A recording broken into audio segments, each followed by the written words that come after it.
Alhamdulillah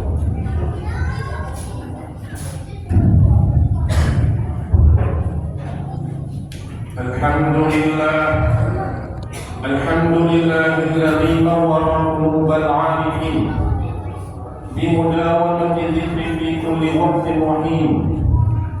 Ashhadu an la ilaha illallah wahdahu la syarika lahu al-malikul haqqul mubin.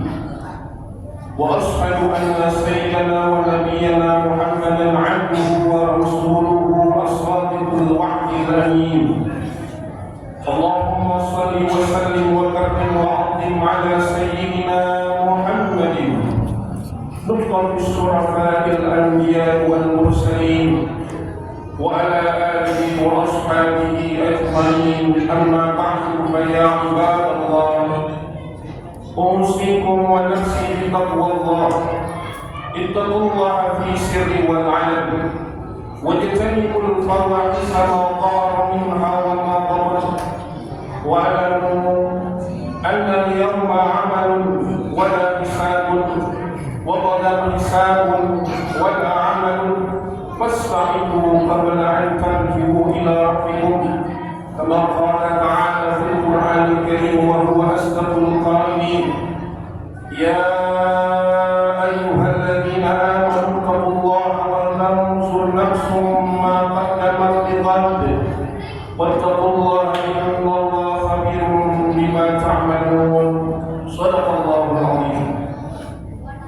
Setelah kami memuji Allah dan bersalawat kepada baginda Rasulullah sallallahu alaihi wasallam, khatib mengajak diri pribadi dan umumnya pada hadirin yang hadir pada hari ini, marilah sama-sama kita berusaha untuk meningkatkan ketakwaan kita kepada Allah Subhanahu wa taala dengan sebenar-benar takwa, dengan cara mengerjakan apa yang Allah perintahkan dan menjauhkan dari segala yang Allah larang.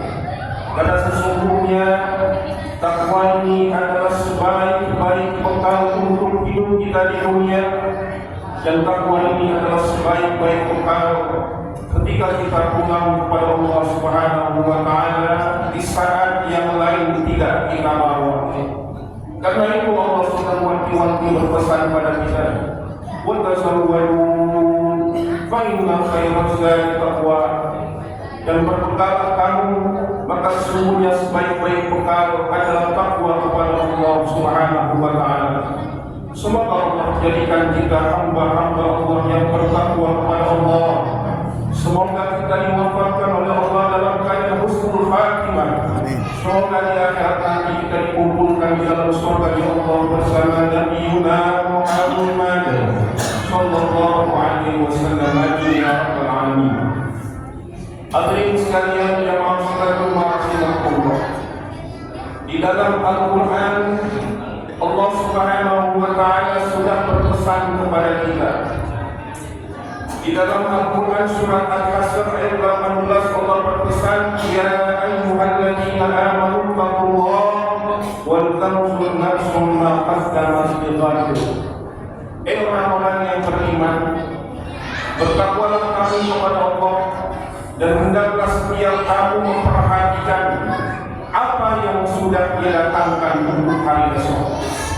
Saudara, para mufassirin, para ulama tafsir menafsirkan, salah satunya adalah dalam kitab tafsir Fathul Karim Syekh Muhammad Ali bin Muhammad Al-Baghdadi. Ditafsirkan oleh beliau, "Al-yanzur ahadukum ila shay'in qaddama li nafsihi min al-a'mal shalihan yumki an shay'an yubiquhu." Dia tafsirkan, hendaklah seorang kamu memperhatikan amal soleh apa yang sudah dia kerjakan untuk hari kematian dia, untuk hari setelah kematian dia yang bisa menyelamatkan dia, dan amal buruk apa yang sudah dia lakukan yang akan menghancurkan dia nanti setelah kematian dia. Saudara, di dalam ayat ini Allah lagi ngasih arahan kepada kita untuk kita berpikir jauh ke depan, mempunyai pikiran tentang akhirat oriented. Orang Islam itu harus punya pikirannya tentang depan, bagaimana nanti dengan dia tentang akhirat. Kenapa? Karena sesungguhnya dunia ini bukanlah tempat kita sebenarnya.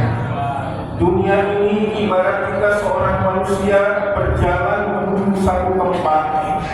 Ada tempat akhir kita, namun sebelum kita menuju tempat akhir, kita singgah sebentar. Maka tempat singgahan kita itu adalah dunia, dan tempat tujuan akhir kita adalah negeri akhirat. Dunia ini ibarat kita adalah seorang perantau. Sejauh apapun seorang perantau dia merantau, satu saat dia pasti akan pulang ke kampung halamannya. Dunia ini kita ibarat seorang yang kontrak rumah. Sekalipun kita kerasan di rumah itu, kita senang tinggal di rumah itu, kita bangun rumah itu senang betul. Tapi kalau yang waktu yang punya rumah itu sudah tidak berkenan kita tinggal di situ, mau tidak mau, suka atau tidak suka, kita harus keluar dari rumah yang kita tinggalkan itu. Begitulah dunia digambarkan oleh Rasulullah. Kata Rasulullah SAW, ma'ana fi dunia inna ma'ana fi dunia illa qaratibin istabana tahta syara thumma raka wa taraka. Kata Rasulullah SAW, apa kepentinganku di dunia? Hanya saja aku di dunia ini seperti orang yang berjalan menuju satu tempat, kemudian berteduh dulu di bawah pohon sebentar, setelah selesai dia pergi dan dia tinggalkan pohon itu. Begitulah singkatnya dunia digambarkan oleh baginda Rasulullah SAW. Karena itu saudara, bodohlah seseorang yang lebih mementingkan kehidupan sementara, tapi dia lupa dengan kehidupan yang selama-lamanya. Antum mungkin akan setuju dengan pernyataan saya, bodohnya seseorang yang tinggal dalam satu rumah kontrakan, tapi rumah kontrakan itu dibangun lantai 3, dibangun begitu indah, pakai marmer setiap lantainya, setiap ruangan pakai AC. Yang punya rumah berkata, ini bukan rumah kamu cuma kontrak, kamu akan pergi dari sini. Tapi dia bandel, sedangkan rumah kamunya berantakan seperti kandang kambing, dia biarkan saja. Itu orang bodoh dan manusia. Orang yang bodoh itu ngaku dia seorang perantau, tapi ketika pulang kampung nggak pernah punya bekal. Orang kalau pulang kampung itu nikmat kalau dia punya bekal. Kalau kita pulang kampung lebaran begitu nikmatnya kalau kita punya bekal. Jangankan sampai kampung, sampai rest akhirnya saja kita sudah nikmat. Kita bisa main-main santai-santai, makan sesuka kita. Kenapa? Bekalnya cukup. Sampai kamu nggak pernah mikirin uang lagi, nggak pernah mikirin kerjaan lagi. Kenapa? Bekalnya cukup. Tapi jangan berani-berani orang pulang kampung tanpa bekal. Sampai begitu sengsara sudah pasti jalan. Karena itu Rasul katakan, siapa yang cerdas itu? Rasul katakan, al-taisu mandana nafsahu wa amla lima ba'dal maut. Orang yang cerdas itu adalah orang yang mampu mengontrol dirinya dan dia bekerja beramal untuk kehidupan dia setelah kematiannya. Karena itu saudara, kita jangan terus-menerus itu dunia itu mundur. Hari ini kita dapatkan, besok kalau Allah mau kita hilangkan, dihilangkan. Hari ini kita planning sampai tahun depan, tahun ini. Kalau kematian itu datang, tidak ada artinya planning itu saudara. Bukan berarti kita tidak boleh dekat dunia, tapi jangan terlalu tertipu dengan dunia. Ada orang kaya betul. Saking kaya ini orang kalau punya uang, saking kaya ini pengusaha, dia kalau lihat orang susah dibantu, lihat rumah, lihat masjid yang jelek dibantu, ada orang kesulitan dibantu, ada pengusaha muda yang lagi merintis, melihat ini orang tua kok kelihatannya nggak senang banget sama harta, ditegur sama dia, Pak, kok bapak kelihatannya kagak goyang sama harta. Kenapa, Bek? Karena sebapak ini sudah kumpulkan harta dari masuk juga, kok sekarang harta ini bagi-bagiin. Seakan-akan bapak tidak cinta dengan harta bapak. Apa kata dia? Kamu keliru. Kenapa begitu? Saya ini sebenarnya cinta dengan harta saya. Saking saya cinta dengan harta saya, saya tidak ingin harta saya tinggalin saya setelah kematian saya. Karena itu saya titipkan di masjid, saya titipkan di anak yatim, saya titipkan di panti jompo, saya titipkan di guru-guru agama. Kenapa? Nanti setelah saya mati itu harta akan saya bawa. Karena itu saudara sekalian, di khutbah yang singkat ini, siapkan kehidupan kita untuk kematian kita. Dengan apa? Satu, jangan pernah tinggalkan apa yang diperintahkan oleh Allah.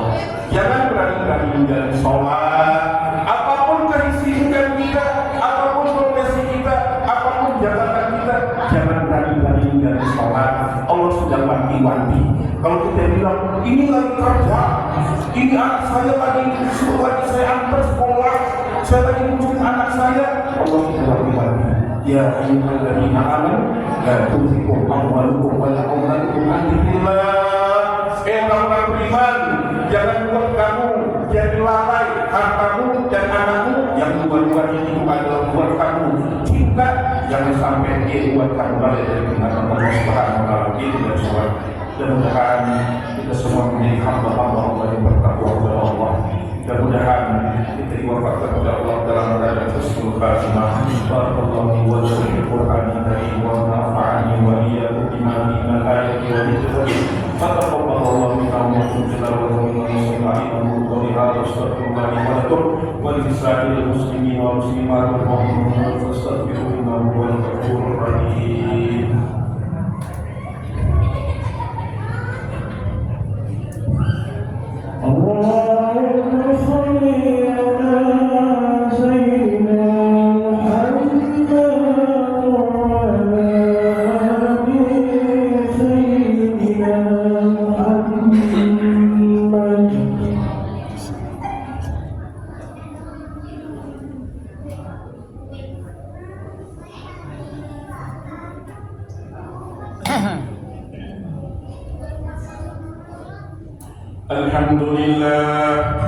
Alhamdulillah Rabbil Alamin wal aqibatu lil muttaqin wa la 'udwana illa 'alal zalimin. Asyhadu an la ilaha illallah wahdahu la syarika lahu al-malikul haqqul mubin wa asyhadu anna sayyidana wa nabiyyana Muhammadan 'abduhu wa rasuluhu arsalahu rahmatan lil 'alamin. Allahumma shalli wa sallim wa karrim wa 'azzim 'ala sayyidina Muhammadin wa 'ala alihi wa ashabihi ajma'in. Amma ba'du, fa ya ibadallah, ittaqullaha wa fa'alul khairat wajtanibu 'anis sayyi'at. Innallaha wa malaikatahu yusholluna 'alan nabi ya ayyuhalladzina amanu shallu 'alaihi wa sallimu taslima.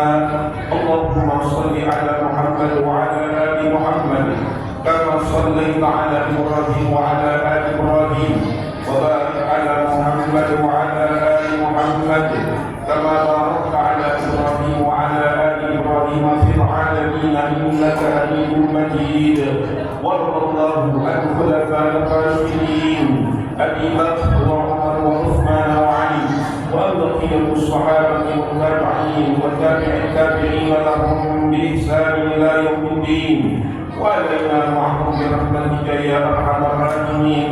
اللهم اغفر للمسلمين والمسلمات والمؤمنين والمؤمنات الاحياء منهم والاموات انك سميع قريب مجيب دعوات يا قاضي الحاجات.